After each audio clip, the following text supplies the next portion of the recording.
Examples. Keep in mind, you can use base 10. So some more examples of logarithms. Okay, let's remember though and write our formulas at the top of our page. Log base v of a equals k, and we can convert it back and forth with b to the k equals a. So once again, they're inverse functions of each other or inverse expressions of each other. So we can use them to convert back and forth to be able to solve. So a is log base 5 of 625. In other words, how many times do you multiply 5 to get 625? So we can always convert it, right? And let's copy down our formula from the top of our page there. Now let's bring it down. Highly recommend this, that you have the formulas at the top of your page, and then just rewrite them or write them down as you need them, down for the individual problems. So there we go.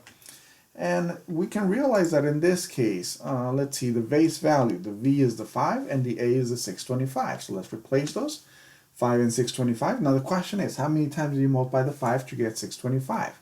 Well, we have now learned a couple ways to do them. So one way is to multiply. We can say 5 times 5 gives us, let's go to, and forgot the 5 on there. So 5 times 5 gives us 25 times another 5. Messed the 5 again for some reason. Let me clear it out.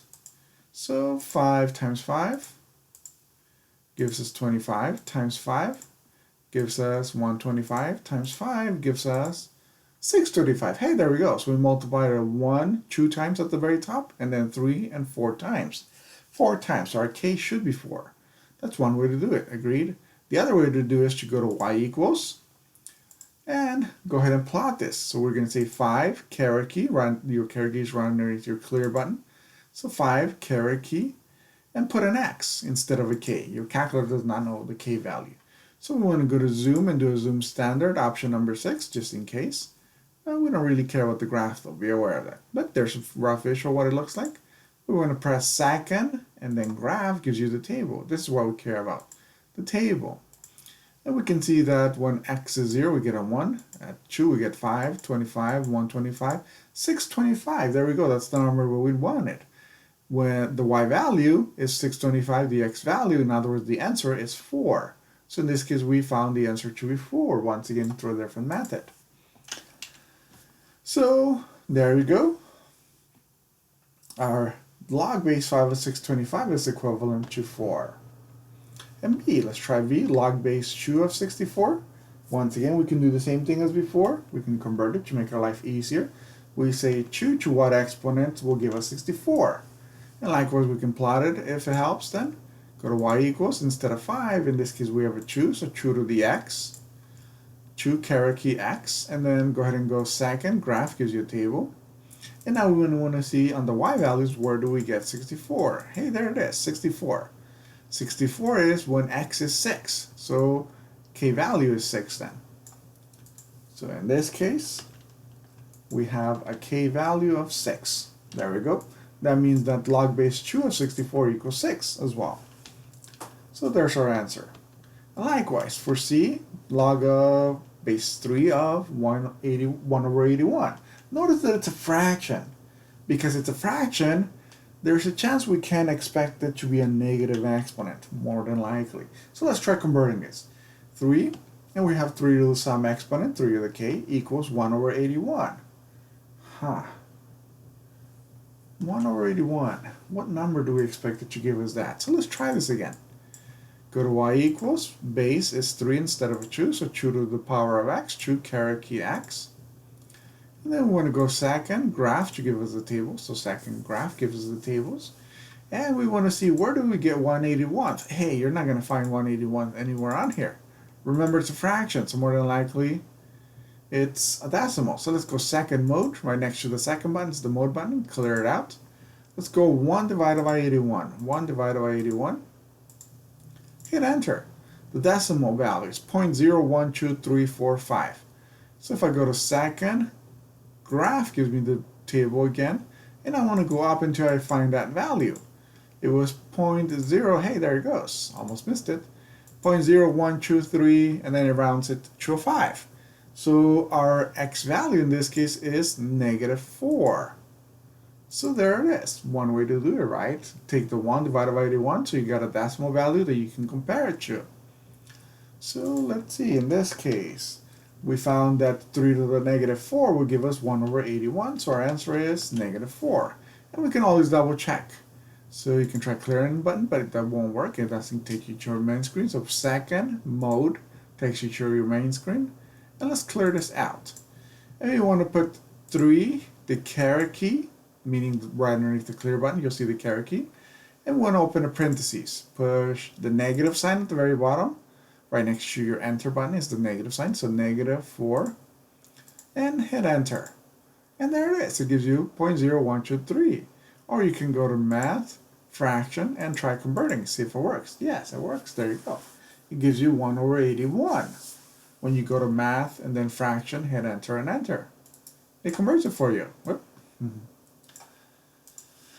Okay, so continuing on then. D. D is fairly straightforward, agreed. Log base 404. As we probably mentioned in previous videos that you might have seen, base 404, they're equal and opposite, kind of like multiplying and dividing by the same number. So technically they'll cancel out, giving you a 1. But let's convert it so that we can visualize this. The base is 4, the number in parentheses is 4, so it's 4 to the k equals 4 to the... It has to be a 1, right? Because there's nothing in the parentheses other than the 4. So you raise it to the power of 1. That means that the exponent k has to be what number? Yeah, it has to be 1, right? So you can visually see it. Otherwise it wouldn't work. So for log base 404, once again they cancel each other out and give you a 1. That's probably the easier way to see this. But you can always convert it to visually see that it still works. E. E is a tricky one. Usually I say, time to go home, when it comes to seeing a problem like this one. But when you're at home and you have a hard time, then you're going to have a hard time no matter what, right? Well, if you're at home and you're seeing this video, it's probably going to be easier than not seeing this video or not having any reference to it. So let's copy it down. Log base b of the 5th root of b. Notice it has a root, 5th root, not square root. Agreed, there's no 2 there, or it's not blank, so it has to be 5th root, number 5. So how do we make this easier? Because this looks really complex. Well, let's try converting this first. Not into exponential yet, but rather the root into an exponential. So log base b of b to the power of 1 over 5. Hey, look at that. Equivalent 5th root is just a 1/5, or exponent of 1/5. Remember, it's an exponent. So make it smaller and higher. That way you can tell that it's an exponent and not just the basic multiplication. So now that we can see it a little bit more easy, notice that the b's cancel each other out. As the b's cancel each other out, we get 1/5, right? Or the exponent. That's the easy way to think about this. So the easy way to think of it. And once again, let's do a quick check. If I were to convert, this is just a quick check. Once again, we're practically, or we're actually done. We already have the 1/5 answer without having to convert in this one. But for this one, real quick check. B to the k equals b to the 1/5. What exponent do you think you're going to have for that k? Has to be the same as the other one, right? The b to the 1/5. So it has to be a 1/5, definitely. Otherwise, it wouldn't work. Okay, and here's another technique. Be aware of this. You're going to see this in the future, more than likely. So another technique for seeing this, rather than just saying this is my answer, 1/5. In the future, you're going to see something similar, and it's going to make your life easier. In this case, it looks like it's a lot of work. It's longer, but for the future, it's a lot shorter, a lot easier. So log base b of b to the 1/5. This is once you've converted. Agreed? Do realize a log allows you to bring down exponents, so bringing down the exponent. That means we brought down the exponent. There it is. It's no longer in the exponent. Agreed? So it's a multiplication now. 1/5 times log base b of b. And now log base b of v cancels each other out. That's just what we saw up above, right? But this is the explanation of what really occurs. So log base b of v cancel each other out, giving you a 1. So technically it's 1/5 times 1. And 1/5 times 1, well, you can put that 1 over 1 if you want to. 1 times 1 is 1. 5 times 1 is still 1. But nonetheless, it's still 1 over 5, which is still the same answer, 1/5. The critical part was the fact that a log allows you to bring down exponents. Do keep that in mind, okay?